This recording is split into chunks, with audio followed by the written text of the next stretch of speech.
Bhavna. Welcome to the Future of Finance Summit. You're a winner today. Congratulations on that. What does this recognition mean to you and your organization? Well, certainly the 40 under 40 is a great validation of all of the work I've done so far. And I am an actuary by qualification, so it is a relatively lesser known area of work still, although it's grown leaps and bounds since when I started. So I think it also helps bringing the profession a bit more, recognition, and of course for the organization as well. It's a great honor. Lovely.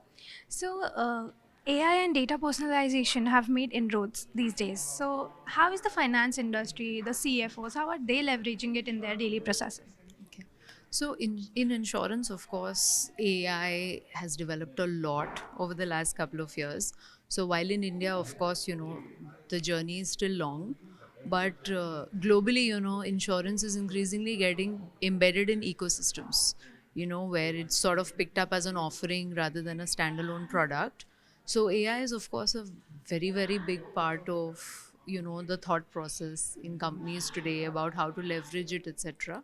As far as actual work is concerned, technology, AI has always been a very, very big part of how we go about doing our work. But certainly, we are thinking about how do we adopt AI in pricing products, in customizing products for different customer segments. The customer is also evolving very rapidly, right? So we obviously think a lot about for the Gen Z, there have to be products only on digital platforms, and that's really what will work in the future. So of course there are very, very, very rapid strides being made on the AI side, and how to leverage it for pricing risks as well, not just getting the interface, etc., but for actual work it's also a lot about how to use that data for pricing and customizations. Sustainability, talking about it, how do you as an organization strike a balance between the short-term financial goals or strategies and the long-term sustainability goals? How do you manage that balance? So, as an organization, I work for India First Life. As an organization, we're very, very conscious of ESG.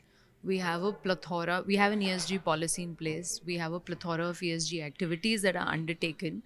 I think in the overall scheme of things, short term budgets are not something that, should impact drives like this, certainly. So, as an organization, we're heavily focused on it, and we only intend to take it further and further from here. One last question to you.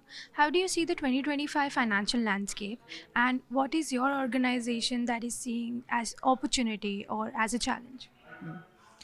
So yes, I think there recently, there has been a lot of volatility with the world political situation sort of throwing up some surprises, etc.